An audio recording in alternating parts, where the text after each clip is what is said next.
Don't atheists feel God's presence? Maayong buntag. Today, ang ako topic kay about feelings or emotions, unsay relation ani nila sa ato beliefs, ug unsa sila ka-reliable kung gamiton nato sila to determine whether something is true or not. Reminder, an atheist is just a person who is not convinced that a God or gods exist, ug maora na ang only thing na common between atheists. Kung unsa man gani ang topic nga ma-discuss beyond that is no longer atheism. This is one of those topics. To fellow atheists, I wonder unsa imong reaction kung ang ako tubag sa ako video title today is yes. Yes, sometimes ma-feel na ako ang presence sa God. It doesn't have to be Allah or Jesus or Jehovah. Just a feeling nga there might be someone out there greater than me, and that someone or something created the universe. I even call God's name pag na ako'y problema. It may not last that long though, and may only be for a few seconds, but yes, it's there. Kung mag-watch ko YouTube videos nga ang topic kay about sa universe like black holes, dark matter, dark energy, how gravity works o guban pa, I can't help but wonder kung giguide ba gid ni tanan sa usa ka creator.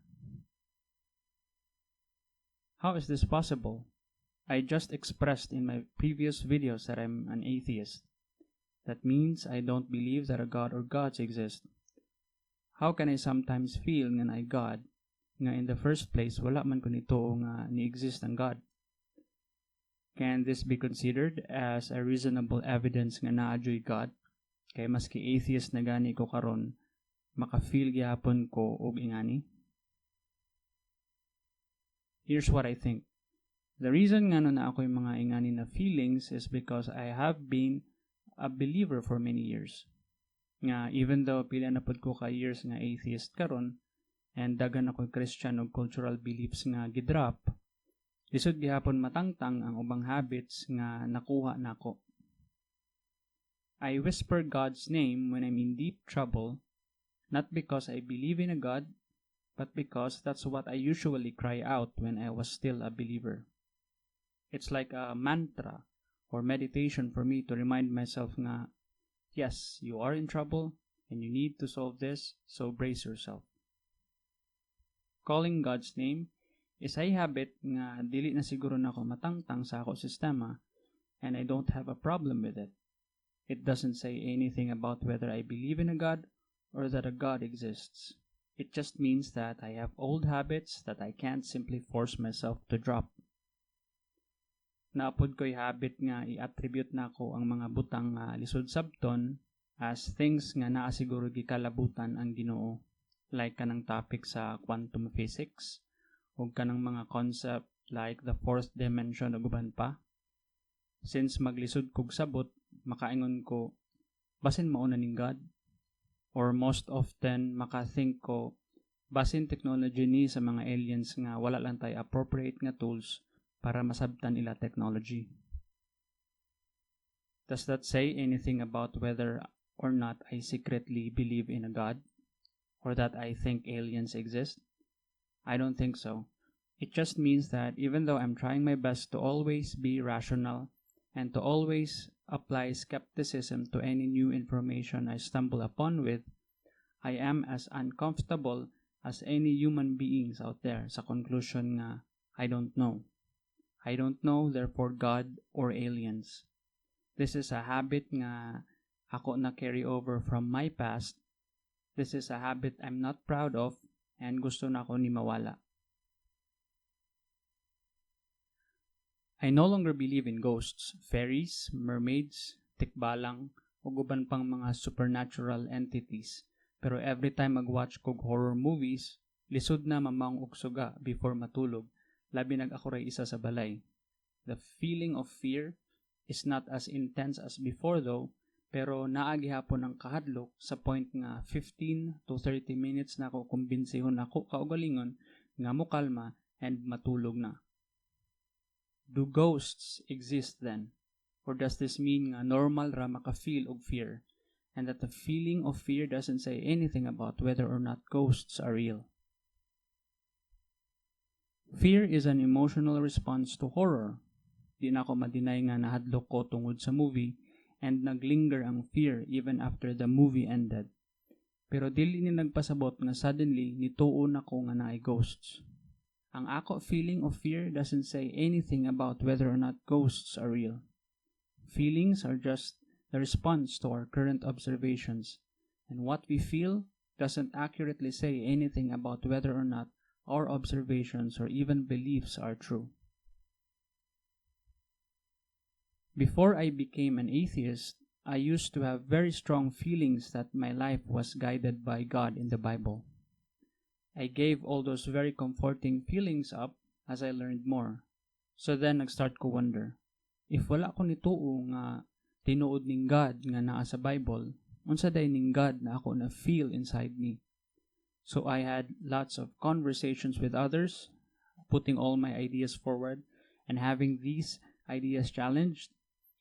It took me years to realize nga ako day mga past experiences that felt true, including the feeling of presence of God, aren't reliably true because I learned that strong positive feelings about something doesn't necessarily mean that the thing you have positive feelings with exists or tinuod. I learned nga dili maayo nga mo judge ang emotions, nga dapat di ay ta mo decide base sa ebidensya ug dili kung unsa ang atong feelings about it. To give you an example, imagine a life nga you feel dili ka deserving sa mga maayo nga butang ug panghitabo nga nadawat nimo, nga dili ka deserving maka-move through aning dako nga problema, pero nalampasan gihapon nimo. You calculated nga high unta ang chances nga dili maayo imo kinabuhi ron.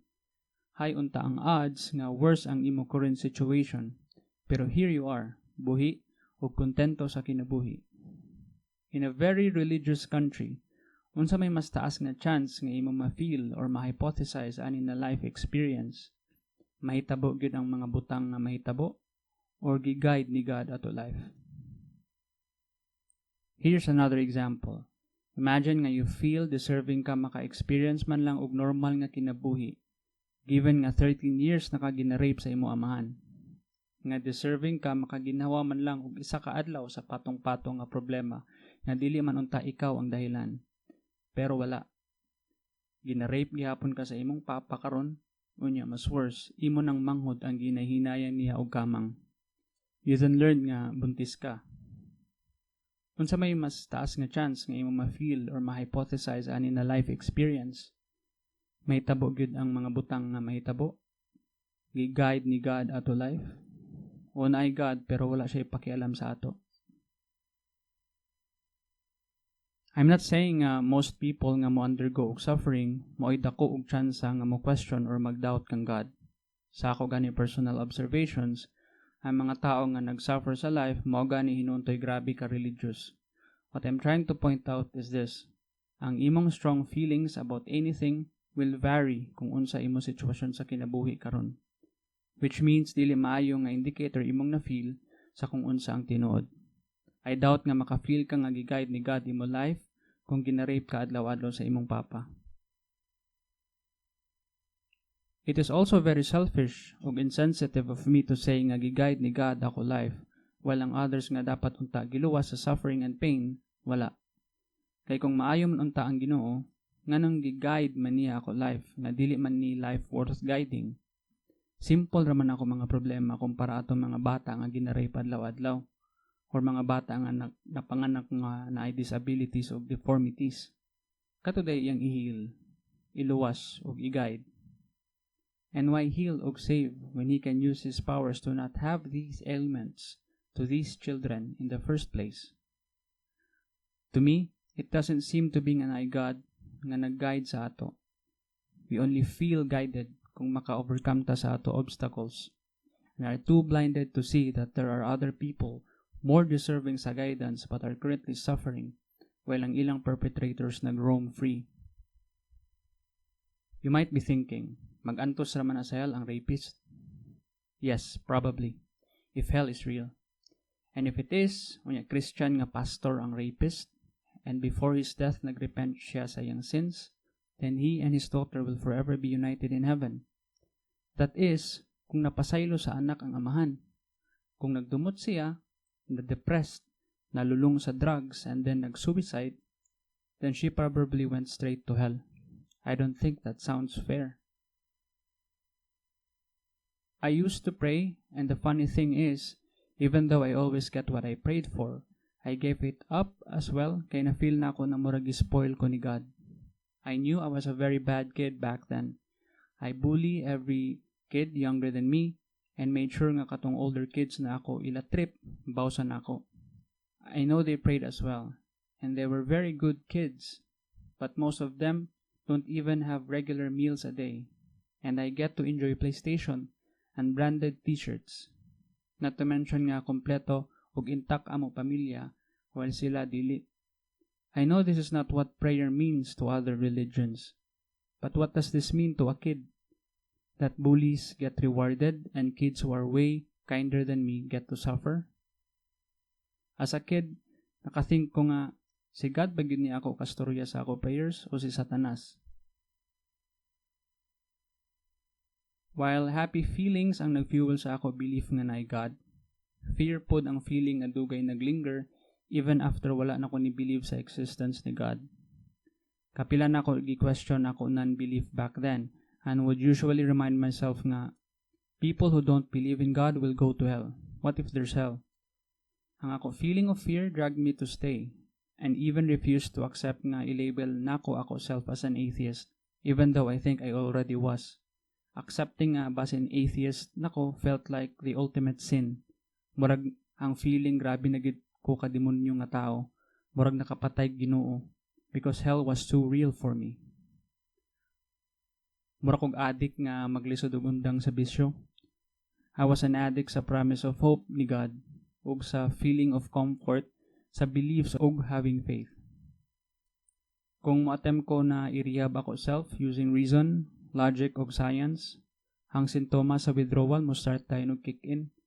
Haglukon dayon ko sa ako utok sa hell ug sa mga images sa demonyo na mo'y mo rape ug mo torture sa ako sa impyerno. As an atheist now, ang effects sa ako God addiction still lingers. It may not be as intense as before, ug everyday man siya naga-fade, but yes, naapay mga salin-salin, and everyday ko naningkamot na iwala ang mga butang nga I think dapat na walaon. Hit the like button if you think tungod ani na video na kay nakatunan bago. Subscribe kung gusto ka maka-receive og ingani na mga content sa imo feed.